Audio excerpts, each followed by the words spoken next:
Hello welcome to Indian knowledge university. ఈరోజు విద్య ఉద్యోగ సమాచారం చూసుకుంటే మనకు చాలా విషయాలు రావడం జరిగింది. అదేవిధంగా ఈ వీడియో చూస్తున్న వారు లైక్ చేయడం మాత్రం మర్చిపోద్దు. మీరు చేసే లైక్ వల్ల మరికొంతమంది విద్యార్థులకు ఈ వీడియో చేరే ప్రయత్నం జరుగుతుంది. ప్రధానంగా హెడ్డింగ్ చూసుకుంటే నిరుద్యోగుల నిరసన జ్వాల అంటూ రావడం జరిగింది. అదేవిధంగా ముందస్తు దరఖాస్తుతో కోరుకున్న సెంటర్. మరో పాయింట్ చూసుకుంటే లోక్పాల్ కొత్త చైర్మన్గా నియామకం అంటూ రావడం జరిగింది. అదేవిధంగా 3 నెలల్లో 28,942 ఉద్యోగాల భర్తీ అంటూ కూడా రావడం జరిగింది. మరో పాయింట్ చూసుకుంటే మనకు సియుటిలో దరఖాస్తుల ఆహ్వానం అంటూ, అదేవిధంగా పారామెడికల్కు ఫుల్ డిమాండ్ అంటూ కూడా మనకు కొంత సమాచారం రావడం జరిగింది. మనకు కొన్ని ఎంప్లాయ్మెంట్ సంబంధించి కూడా నోటిఫికేషన్ రావడం జరిగింది. మరో పాయింట్ చూసుకుంటే జీవో నెంబర్ 317 సమస్య పరిష్కారానికి కృషి చేస్తామంటూ మరొక పాయింట్ రావడం జరిగింది. అదేవిధంగా 47% కొలువులు మహిళలకే అంటూ వెల్లడించిన రాష్ట్ర ప్రభుత్వం. అదేవిధంగా నీట్ దరఖాస్తు గడువు మార్చి 16 దాకా పెంపు అంటూ కూడా రావడం జరిగింది మనకి. మరో పాయింట్ చూసుకుంటే ఎంప్లాయ్మెంట్కి సంబంధించి కూడా కొన్ని నోటిఫికేషన్ రావడం జరిగింది. వాటి గురించి కూడా చూసే ప్రయత్నం చేద్దాం. అదేవిధంగా 2 లక్షల ఉద్యోగాలు గ్యారంటీ అంటూ మరో హెడ్డింగ్ అయితే రావడం జరిగింది. వీటి గురించి పూర్తి వివరాలు చూసే ప్రయత్నం చేద్దాం. మనం ప్రధానంగా చూసుకుంటే నిరుద్యోగుల నిరసన జ్వాల అంటూ ప్రధానంగా హెడ్డింగ్ రావడం జరిగింది. ఇందులో మనకు జీవో నెంబర్ 46 వెంటనే రద్దు చేయాలి. అదేవిధంగా గ్రూప్ 2, గ్రూప్ 3 మరియు గ్రూప్ 1 పోస్టులకు సంబంధించి వాటి సంఖ్యను పెంచాలంటూ ధర్నా చేయడం జరుగుతుంది. అదేవిధంగా నిరుద్యోగ నేత అశోక్ అరెస్టు మరియు విడుదల అంటూ కూడా అతని గురించి కొంత సమాచారం రావడం జరిగింది. సో ఏదేమైనప్పటికీ నిరుద్యోగులు జీవో నెంబర్ 46 రద్దు కావాలని చెప్పి ధర్నా చేయడం జరుగుతుంది. ఇందులో భాగంగా గ్రూప్ 1, గ్రూప్ 2, గ్రూప్ 3 పోస్టుల సంఖ్యను కూడా పెంచాలంటూ వారైతే ఇందిరా పార్క్ వద్ద ధర్నాకు పిలుపునివ్వడం జరిగింది. సో దీంతో కొంత ఉద్రిక్త వాతావరణం నెలకొందంటూ మనకు రావడం జరిగింది. సో ఏదేమైనప్పటికీ మనకు నిరుద్యోగ నేత అశోక్ని అరెస్ట్ చేయడం జరిగింది. అదేవిధంగా వ్యక్తిగత పూచీకత్తు పైన అతన్ని విడుదల చేసి పంపించడం జరిగింది. సో ప్రస్తుతం అయితే ఇంటి వద్దే మనకు నిరాహార దీక్ష కొనసాగిస్తున్నట్టుగా కూడా మనకు ఒక ప్రకటన అయితే రావడం జరిగింది. మొత్తం మనకు గ్రూప్ 1లో 750, అదేవిధంగా గ్రూప్ 2లో 2000, గ్రూప్ 3లో 3000 ఖాళీలను పెంచి భర్తీ చేయాలంటే అయితే డిమాండ్ చేయడం జరుగుతుంది. అదేవిధంగా టెట్ పరీక్ష కూడా జరిపిన తర్వాతే డిఎస్సి నిర్వహించాలంటూ కొంత డిఎస్సి అభ్యర్థుల గురించి కూడా రావడం జరిగింది. కానిస్టేబుల్ అభ్యర్థి అయితే ప్రధానంగా జీవో నెంబర్ 46 రద్దు కావాలంటూ కోరుకోవడం జరిగింది. సో దాని గురించి ప్రధానంగా అయితే ధర్నాలో కూడా మెన్షన్ చేయడం జరిగింది. ఇది మనకు నిరుద్యోగుల నిరసన జ్వాల గురించి కొంత అప్డేట్ సమాచారం. అదేవిధంగా ముందస్తు దరఖాస్తుతో కోరుకున్న సెంటర్ అంటూ కూడా మనకు టీఎస్ ఏపీ సెట్కి సంబంధించి కొంత అప్డేట్ సమాచారం అయితే రావడం జరిగింది. మరొక పాయింట్ చూసుకుంటే పరీక్షా కేంద్రం దూరంగా పడే అవకాశం. ఇప్పటి వరకు దరఖాస్తు చేసుకుంది 73,000 మంది అంటూ మనకు ఇవ్వడం జరిగింది. సో ప్రస్తుతం ఇంటర్మీడియట్ పరీక్షలు ముగింపు దశకు చేరుకోవడంతో విద్యార్థులు ముందుగానే టీఎస్ ఏపీ సెట్కు దరఖాస్తు చేసుకోవాలంటూ అధికారులు అయితే సూచించడం జరుగుతుంది. సో లేట్ అయిన కొద్దీ అయితే మీకు ఎగ్జామ్ సెంటర్ కనుక ఫిలప్ అయిపోతే మీకు ఎగ్జామ్ రావడానికి దూరంగా పడే అవకాశం ఉంది కాబట్టి సో ముందుగానే మీరు అప్లై చేసుకునే ప్రయత్నం చేయండి అంటూ మనకి ఇవ్వడం జరిగింది. నిరుడు సామర్థ్యం సరిపోక 13 పట్టణాలను బ్లాక్ చేశారు. దీంతో హైదరాబాద్ లేక మరో ప్రాంతంలో సెంటర్ను కేటాయించడంతో విద్యార్థులు ఇబ్బంది పడ్డారంటూ మనకి ఇవ్వడం జరిగింది. సో కాబట్టి డిగ్రీ అయిపోయిన పిల్లలు, అదేవిధంగా పీజీ అయిపోయిన పిల్లలు అయితే కొద్దిగా దూరం పడ్డా ఎక్కడ పడ్డా కానీ టెన్షన్ పడరు. కానీ ఇంటర్మీడియట్ పిల్లలు కాబట్టి కొంత ఆందోళనకు అయితే గురవడం జరుగుతుంది. సో కాబట్టి పేరెంట్స్ అయితే ఈ విషయాన్ని దృష్టిలో పెట్టుకుని కొంచెం ముందుగానే అప్లై చేసే ప్రయత్నం చేయండి.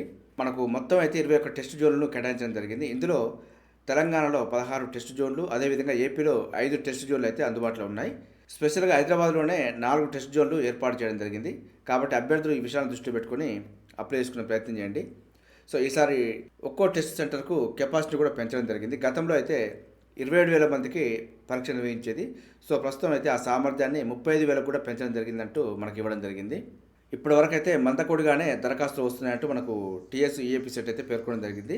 సో అభ్యర్థుల యొక్క పేరెంట్స్ కొంచెం ముందు జాగ్రత్తగా తీసుకొని అప్లై చేసే ప్రయత్నం చేయండి. అదేవిధంగా మనకు లోక్పాల్ కొత్త చైర్మన్గా సుప్రీంకోర్టు మాజీ న్యాయమూర్తి జస్టిస్ అజయ్ మాణిక్రావు కాన్విల్కర్ ప్రమాణ స్వీకారం చేశారంటూ ఇవ్వడం జరిగింది. సో మనకు ఆదివారం రాష్ట్రపతి భవన్లో రాష్ట్రపతి ద్రౌపది ముర్ము ఆయన చేత ప్రమాణ స్వీకారం చేయించారు. ఇది మనకు అవినీతి నిరోధక అంబుడ్స్మెన్ లోక్పాల్ చైర్మన్ అజయ్ మాణిక్రావు కాన్విల్కర్ అంటూ రావడం జరిగింది. మరో పాయింట్ చూసుకుంటే 3 నెలల్లో 28,942 ఉద్యోగాల భర్తీ అంటూ మనకు రావడం జరిగింది.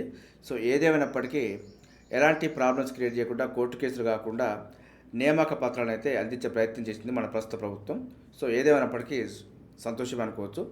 అందులో మనకు మహిళలు 47%, ప్రభుత్వానికి టీఎస్పీఎస్సీ నివేదిక అంటూ మనకి ఇవ్వడం జరిగింది. సో మనకు నియామకాలు చూసుకుంటే స్టాఫ్ నర్సులలో 12% పురుషులైతే మనకు 88% మహిళలతోటి ఫిలప్ చేయడం జరిగింది. మొత్తం పోస్టులు 6,956. మనకు పోలీసు నియామకాలకు సంబంధించి చూసుకుంటే 81% పురుషులైతే 19% మహిళలు. మొత్తం పోస్టులు 14,099. అదేవిధంగా సాంఘిక సంక్షేమ ఉపాధ్యాయులు మరియు జైలు పోస్టులకు సంబంధించి చూసుకుంటే 39% పురుషులైతే 61% మహిళలతోటి ఫిలప్ చేయడం జరిగింది. సో మొత్తం పోస్టులు 7,800. అదేవిధంగా టీఎస్పీసీ ద్వారా 59% పురుషులు ఫిలప్ అయితే 41% మహిళలకు ఫిలప్ చేయడం జరిగిందంటూ ఇవ్వడం జరిగింది. సో మొత్తం పోస్టులు 87. సో ఓవరాల్గా మొత్తం పోస్టులు చూసుకుంటే 28,942 పోస్టులకు గాను 15,371 పోస్టులు పురుషులతోటి, 13,571 పోస్టులు మహిళలతోటి అయితే ఫిలప్ చేయడం జరిగింది. ఇది మనకు ఈ గడిచిన 3 నెలల్లో 28,942 మందికి నియామక పత్రాలు అందజేయడం జరిగింది. ఇది మనకు హారిజంటల్ విధానంలో 33% కంటే కూడా ఎక్కువగానే భర్తీ చేయడం జరిగిందంటూ మనకి ఇవ్వడం జరిగింది. అదేవిధంగా మనం చూసుకుంటే మనకు సిఈయూటీలో దరఖాస్తుల ఆహ్వానం అంటూ మనకు భారత విద్యా మంత్రిత్వ శాఖ పరిధిలోని మనకు నేషనల్ టెస్టింగ్ ఏజెన్సీ నిర్వహిస్తున్న కామన్ యూనివర్సిటీ ఎంట్రన్స్ టెస్టు సిఈయూటీలో దరఖాస్తులను ఆహ్వానిస్తున్నట్టు మనకు central university of Karnataka associate professor Lingamurthy మనకు పేర్కొనడం జరిగింది. సో మనకు గత నెల 27న ఆన్లైన్లో దరఖాస్తులు ప్రారంభం కాగా ఈ నెల 27 రాత్రి 11:50 వరకు దరఖాస్తు చేసుకోవచ్చు అంటూ మనకి ఇవ్వడం జరిగింది. మనకు ఏప్రిల్ 30న పరీక్షలు నిర్వహించే సెంటర్లను ప్రకటిస్తారంటూ మనకి ఇవ్వడం జరిగింది. సో మనకు మే 2వ వారంలో అడ్మిట్ కార్డులు డౌన్లోడ్ చేసుకోవచ్చు. పరీక్షలను మాత్రం మే 15 నుంచి 31వ తేదీలో నిర్వహించే అవకాశం ఉన్నట్టు మనకు పేర్కొనడం జరిగింది. సో మనకు లోక్సభ ఎన్నికల నేపథ్యంలో కొద్దిగా డేట్లు మరొకవేళ మారే అవకాశం కూడా ఉంది కాబట్టి సో అభ్యర్థులు అయితే విషయాన్ని దృష్టిలో పెట్టుకోండి. పరీక్షలు మాత్రం మనకు 13 భాషలు నిర్వహిస్తున్నారు. ఫలితాలను మాత్రం జూన్ 30న వెల్లడిస్తారంటూ మనకు ఇవ్వడం జరిగింది. ఈ పరీక్షలో కనుక అర్హత సాధిస్తే దేశంలోని ప్రతిష్టాత్మక సెంట్రల్ యూనివర్సిటీలో బీటెక్ అదేవిధంగా బీఎస్సీకి సంబంధించి కోర్సులు అయితే చేసే అవకాశం ఉంది. సో ఎవరైతే ఐఐటీలు, ఐఐఎంలు, ఎన్ఐటీలు లాంటి ప్రతిష్టాత్మకమైన యూనివర్సిటీల్లో అడ్మిషన్ రాలేదనుకున్నారో వారైతే ఇలాంటి సెంటర్లో మాత్రం అడ్మిషన్ పొందే అవకాశం ఉంది. సో మంచి యూనివర్సిటీలు అదేవిధంగా మంచి కోర్సులు అవకాశాన్ని అయితే సద్వినియోగం చేసుకునే ప్రయత్నం చేయొచ్చు. మరో పాయింట్ చూసుకుంటే పారామెడికల్కు ఫుల్ డిమాండ్ అంటూ ప్రధానంగా హెడ్డింగ్ రావడం జరిగింది. అదేవిధంగా డిగ్రీ మరియు పీజీ పూర్తి అయితే ఉజ్వల భవిష్యత్తు అంటూ మనకు నిమ్స్ డైరెక్టర్ పేర్కొనడం జరిగింది. పారామెడికల్ వైద్య అనుబంధ విద్యార్థులు విషయ పరిజ్ఞానంలో అదేవిధంగా సాంకేతిక పరిజ్ఞానంలో వైద్య విద్యార్థులకు ఏమాత్రం తీసిపోరంటూ మనకు నిమ్స్ డైరెక్టర్ అయితే పేర్కొనడం జరిగింది. సో రోగ నిర్ధారణ అదేవిధంగా చికిత్సలో వారి సేవలు ఎంతో విలువైనవంటూ వారు కొనియాడడం జరిగింది. ప్రస్తుత రోజుల్లో అయితే మనకు పారామెడికల్ కోర్సులకు అయితే ఫుల్ డిమాండ్ ఉంది. సో పారామెడికల్ కోర్సులో ఏ కోర్సులు అందుబాటులో ఉంటాయి, సో అవి చేస్తే ఏ విధంగా ఉంటుంది అనే విషయాల గురించి కూడా పూర్తి వీడియో అయితే మన ఛానల్ అందుబాటులో ఉంది. సో కావాల్సిన వారు ఒకసారి చూసుకొని విషయాలు అయితే తెలుసుకునే ప్రయత్నం చేయండి. అదేవిధంగా మనకు సెంట్రల్ పౌల్ట్రీ డెవలప్మెంట్ ఆర్గనైజేషన్లో 8 పోస్టులకు సంబంధించి నోటిఫికేషన్ వచ్చింది. దరఖాస్తు అయితే ఆఫ్లైన్లో చేసుకోవాల్సి ఉంటుంది. చివరి తేదీ ఏప్రిల్ 30 వరకు ఉంది. పూర్తి సమాచారం కోసం అయితే ఇక్కడ ఉన్న అఫీషియల్ వెబ్సైట్లో చెక్ చేసుకోవచ్చు. అదేవిధంగా నేషనల్ సెంటర్ ఫర్ బయాలజికల్ సైన్సెస్లో కూడా 10 పోస్టులకు సంబంధించి నోటిఫికేషన్ వచ్చింది. మనకు ఆన్లైన్ దరఖాస్తుకు చివరి తేదీ మార్చి 15. పూర్తి సమాచారం కోసం అయితే మనకు అఫీషియల్ వెబ్సైట్లో కూడా చెక్ చేసుకోవచ్చు. అదేవిధంగా TIFR Tata institute of fundamental research ఇన్స్టిట్యూట్లో 22 పోస్టులకు సంబంధించి కూడా నోటిఫికేషన్ రావడం జరిగింది. సో మనకు ఆన్లైన్ దరఖాస్తుకు చివరి తేదీ మార్చి 23 వరకు ఉంది. పూర్తి సమాచారం కోసం అయితే tiffer.res.in అఫీషియల్ వెబ్సైట్లో కూడా చెక్ చేసుకోవచ్చు. మరో పాయింట్ తీసుకుంటే 317 జీవ సమస్య గురించి పరిష్కరిస్తానంటూ మనకు మంత్రి అయితే హామీ ఇవ్వడం జరిగిందంటూ మనకు రావడం జరిగింది. సో ఏదైనప్పటికీ ఉద్యోగులకు ఇబ్బందులు కలిగిస్తున్న జీవో నెంబర్ 317 గురించి మంత్రివర్గ ఉపసంఘంలో చర్చించి దీనిపైన సమస్యకు పరిష్కారం తీసుకొస్తామంటూ మనకు మంత్రి అయితే హామీ ఇవ్వడం జరిగిందంటూ రావడం జరిగింది. సో ఇదైతే కొంత ఉద్యోగులకు సంబంధించి 317 జీవో. అదేవిధంగా మరో పాయింట్ 47% కొరలు మహిళలకే అంటూ రావడం జరిగింది. దీనికి సంబంధించి కూడా మనం ఇప్పటికే డిస్కషన్ చేయడం జరిగింది. సో అదేవిధంగా మరో పాయింట్ తీసుకుంటే నీట్ దరఖాస్తు గడువు మార్చి 16 దాకా పెంపు అంటూ మనకు ఇవ్వడం జరిగింది. సో వైద్య విద్యా కోర్సుల ప్రవేశాన్ని నిర్వహించే జాతీయ అర్హత ప్రవేశ పరీక్ష నీట్ యూజీ 2024 దరఖాస్తు గడువును మార్చి 16 దాకా పెంచుతూ మనకు నేషనల్ టెస్టింగ్ ఏజెన్సీ అయితే నిర్ణయం తీసుకోవడం జరిగింది. సో మనకు పరీక్ష అయితే మే 5న జరుగుతుందంటూ మనకు ఇవ్వడం జరిగింది. సో తెలుగుతో పాటు మొత్తం 13 భాషల్లో అయితే పరీక్ష నిర్వహిస్తున్నారంటూ ఇవ్వడం జరిగింది. ఈసారి దరఖాస్తుల సంఖ్య కూడా పెరుగుతుందంటూ మనకు ఇవ్వడం జరిగింది. సో గత ఏడాది అయితే 25 లక్షలకు మంది పైగా దరఖాస్తు చేసుకున్నారు. సో ఈసారి మాత్రం గత ఏడాది కంటే 4.2 లక్షలు ఎక్కువ రావడం జరుగుతుందంటూ మనకి ఇవ్వడం జరిగింది. సో గడువు పెంచడంతో దరఖాస్తు సంఖ్య మరింత పెరిగే అవకాశం ఉందంటూ కూడా మనకి ఇవ్వడం జరిగింది. ఇది మనకు నీట్ దరఖాస్తు గడువు అయితే మార్చి 16 దాకా పెంపు అంటూ ఇవ్వడం జరిగింది. సో అప్లై చేసుకునే వాళ్ళు ఉంటే చేసుకునే ప్రయత్నం చేయండి. ఎందుకంటే ఇప్పుడు పారామెడికల్ కోర్సులకు కూడా నీట్ను అయితే అమలు చేస్తున్నారు. కాబట్టి ఈ విషయాన్ని అయితే దృష్టిలో పెట్టుకోండి. అదేవిధంగా కేంద్ర సాయుధ దళాల్లో 4187 ఎస్ఐ పోస్టులకు సంబంధించి నోటిఫికేషన్ రావడం జరిగింది. సో మనకు స్టాఫ్ సెలక్షన్ కమిషన్ విడుదల చేసిన నోటిఫికేషన్ గురించి పూర్తి సమాచారం అయితే మన ఛానల్లో వీడియో రూపంలో అందుబాటులో ఉంది. ఒకసారి చూసుకునే ప్రయత్నం చేయండి. ఇందులో మనకి 4187 పోస్టులకు గాను ఢిల్లీలో సబ్ ఇన్స్పెక్టర్ పోస్టులు పురుషులకు సంబంధించి 125, అదేవిధంగా సబ్ ఇన్స్పెక్టర్ మహిళలకు సంబంధించి 61 పోస్టులు, సెంట్రల్ ఆర్మ్డ్ పోలీస్ ఫోర్స్లో 4001 పోస్టులు, మొత్తం అయితే 4187 పోస్టులకు సంబంధించి నోటిఫికేషన్ రావడం జరిగింది. సో మనకు ఆన్లైన్ దరఖాస్తుకు చివరి తేదీ మార్చి 23 వరకు ఉంది. పూర్తి సమాచారం కోసం అయితే మన ఛానల్ చూసుకోవచ్చు, లేదంటే అఫీషియల్ వెబ్సైటు ssc.nic.inలో కూడా చెక్ చేసుకోవచ్చు. అదేవిధంగా తెలంగాణలో డిఎస్సి 2024 సంబంధించి నోటిఫికేషన్ రావడం జరిగింది. మొత్తం 11,062 పోస్టులకు గాను నోటిఫికేషన్ రావడం జరిగింది. సో ఆన్లైన్ దరఖాస్తుకు చివరి తేదీ మే 2 వరకు అయితే అవకాశం ఉంది. సో దీని గురించి కూడా పూర్తి సమాచారం అయితే మన ఛానల్ అందుబాటులో ఉంది. అదేవిధంగా schooledu.telangana.gov.inలో కూడా చెక్ చేసుకోవచ్చు. మనకు సింగరేణిలో 272 ఎగ్జిక్యూటివ్ మరియు నాన్ ఎగ్జిక్యూటివ్ పోస్టులకు సంబంధించి కూడా నోటిఫికేషన్ రావడం జరిగింది. దీనికి సంబంధించి కూడా పూర్తి వివరాలు అయితే మన ఛానల్ అందుబాటులో ఉన్నాయి. అదేవిధంగా ఆన్లైన్ దరఖాస్తుకు చివరి తేదీ మార్చి 18 వరకే ఉంది. సో అభ్యర్థులు అయితే లేట్ చేయకుండా అప్లై చేసుకునే ప్రయత్నం చేయండి. పూర్తి వివరాల కోసం అయితే scclmines.com అఫీషియల్ వెబ్సైట్లో చెక్ చేసుకోవచ్చు. అదేవిధంగా 2 లక్షల ఉద్యోగాలు గ్యారెంటీ అంటూ మనకు మంత్రి అయితే పేర్కొనడం జరిగింది. సో మనకు ప్రస్తుత ప్రభుత్వం ఏర్పడిందే నిరుద్యోగుల కారణం కాబట్టి, సో 2 లక్షల ఉద్యోగాల హామీతోటి వచ్చింది కాబట్టి దీన్ని తక్షణమే మనకు ఫిలప్ చేసే అవకాశాలు అయితే కూడా కనబడుతున్నాయి.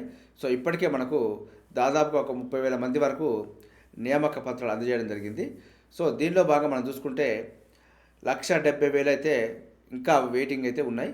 సో కాబట్టి నిరుద్యోగ అభ్యర్థులు ఎలాంటి నిరుత్సాహానికి లోను కాకుండా ప్రిపరేషన్ అయితే కంటిన్యూ చేసి ఈ 1,70,000 ఉద్యోగాలలో మీదంటూ ఒక ఉద్యోగాన్ని క్రియేట్ చేసుకునే ప్రయత్నం చేయండి. కొద్దిమంది అనుకోవచ్చు, గత ప్రభుత్వంలో వేసిన నోటిఫికేషన్లకు వీరు నియామక పత్రాలు ఇచ్చి 30,000 పూర్తయినాయి అని చెప్పుకుంటున్నారంటే వీరు వేస్తారా వేరని డౌట్ ఉండొచ్చు. సో మనకు 2 లక్షల ఉద్యోగాల్లో ఈ 30,000 ఉద్యోగాలు పోయినా కూడా ఇంకా 1,70,000 ఉద్యోగాలు అయితే ఫిలప్ చేయాల్సి ఉంది. ఈ 1,70,000 ఉద్యోగాలు నీదంటూ ఒక ఉద్యోగంగా ముందడుగు వేసే ప్రయత్నం చేయండి. ఈ అవకాశాన్ని అయితే సదుద్దేశంతో ఉపయోగించుకునే ప్రయత్నం చేయండి, కానీ విమర్శలతోటి దూరం చేసుకునే ప్రయత్నం కాకండి. అదేవిధంగా అక్రమాల పుట్ట ట్రిప్ అంటూ కూడా మనకు ప్రధానంగా హెడ్డింగ్ రావడం జరిగింది. సో ఇందులో చూసుకుంటే మనకు నియామకాల్లో అవకతవకలు తవ్విన కొద్దీ వెలుగులోకి అంటూ ప్రధానంగా అయితే కొన్ని పాయింట్లు రావడం జరిగింది. సో మనం వివరాలు చూసుకుంటే పీడీ పోస్టుతో పాటు లైబ్రరీన్ పోస్టుల్లోనూ అనర్హులకు చోటు, అదేవిధంగా జూనియర్ లెక్చరర్ బాటనీలోనూ నోటిఫికేషన్ విరుద్ధంగా అంటూ మనకు కొన్ని పాయింట్లు అయితే ఇవ్వడం జరిగింది. ఒక్కో కేటగిరీపై ఆరోపణల వెలువ, ఆందోళనలో అభ్యర్థులు, అదేవిధంగా అన్యాయంపై వరుసగా కోర్టు మెట్లు ఎక్కుతున్న నిరుద్యోగులు అంటూ కొంత సమాచారం అయితే రావడం జరిగింది. సో మనకి ఇదైతే ఎన్నికల లబ్ధి కోసం అడావుడిగా నియామక పత్రాల పంపిణీ, అక్రమాలు బయటపడుతున్న నోరుప్పని కాంగ్రెస్ సర్కార్ అంటూ కొంత ప్రభుత్వాన్ని అయితే విమర్శించే ప్రయత్నం జరిగింది. సో మరి ఇందులో ఎంతవరకు నిజం, ఏది నిజం అనే విషయాలను అయితే మనకు ముందు ముందు తెలుసుకునే ప్రయత్నం చేయొచ్చు. సో ప్రస్తుతం అయితే ఇప్పటికిప్పుడు మనం అయితే దీన్ని విమర్శించే అవకాశం లేదు. సో మనకు ట్రిప్ ఆల్రెడీ మేర్కొనడం జరిగింది. కట్ ఆఫ్ అనేది మనకు నియామక పత్రాలు అన్నీ కంప్లీట్ అయిన తర్వాత మీకు వెల్లడించడం జరుగుతుందంటూ మనకు నోటిఫికేషన్లోనే స్పష్టంగా మెన్షన్ చేయడం జరిగింది. కాబట్టి మనం దాన్ని క్వశ్చన్ చేయడానికి అయితే అవకాశం లేకుండా పోయింది. సో ఇదే విధంగా కొన్ని పాయింట్ చూసుకుంటే ఫిజికల్ డైరెక్టర్ పోస్టులను ట్రిప్ అనర్హులకు కట్టబెట్టిందంటూ వివాదం మొదలవగా, తాజాగా లైబ్రరీన్ మరియు జేఎల్ బాటనీ పోస్టుల్లోనూ నోటిఫికేషన్కు విరుద్ధంగా వ్యవహరించారన్న విమర్శలు మొదలయ్యాయి. సో దక్కాల్సిన పోస్టులో తమకు అన్యాయం జరిగిందంటూ ఉద్యోగార్థులు ఆందోళనకు గురవుతున్నారంటూ మనకు కొంత అయితే రావడం జరిగింది. లోపభూయిష్టంగా ఉన్న ఎంపిక ప్రక్రియపై నోటిఫికేషన్కు విరుద్ధంగా చేపట్టిన నియామకాలపై నిరుద్యోగులు ఒక్కొక్కరుగా న్యాయస్థానం మెట్లెక్కుతున్నారంటూ మనకు కొంత అయితే విమర్శలు రావడం జరుగుతుంది.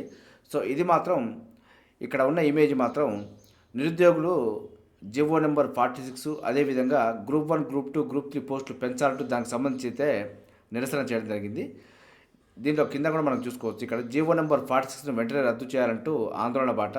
సో ఈ ధర్నాను మాత్రం గ్రూప్ పోస్టులు పెంచాలంటూ ఇందిరా పార్క్ వద్ద ధర్నాకు యత్నం అంటూ ఇది దీనికి సంబంధించిన అప్డేట్ సమాచారం. మరి గురుకులాల్లో మరి అవకతవకలు అనేది మనకైతే క్లారిటీ లేదు, కానీ కొంత విమర్శనాత్మకంగా అయితే రావడం జరుగుతుంది. సో దీని గురించి ముందు అయితే మనకు పూర్తి వివరాలు తెలిసే ప్రయత్నం జరుగుతుంది. సో ఇప్పుడే మనం నిరుత్సాహానికి అయితే గురి కావాల్సిన అవసరం లేదు. సో ఏదేమైనప్పటికీ మొత్తం అయితే అక్రమాల పుట్ట ట్రిప్ అంటూ కొంత అయితే దీన్ని విమర్శించే ప్రయత్నం అయితే జరిగింది.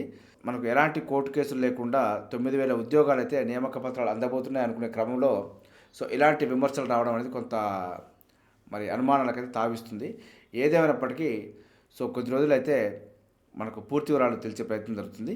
సో దీని గురించి మరే ఏదైనా అప్డేట్ వస్తే మాత్రం మన ఛానల్ అప్డేట్ చేసే ప్రయత్నం చేస్తాను. ఇలాంటి వార్తలతోటి వెంటనే మీరైతే నిరుత్సాహానికి అయితే గురి కావద్దు. సో మనకు కొన్ని విమర్శలు, కొన్ని సద్విమర్శలు రావడం జరుగుతుంది. మరి అందులో భాగంగా కొన్ని అయితే రావడం జరిగింది. సో కోర్టుకు వెళ్ళడం జరిగింది కాబట్టి ఏదేమైనప్పటికీ నిజాలైతే 2 రోజులు లేట్ అయినా కానీ తెలవడం జరుగుతుంది.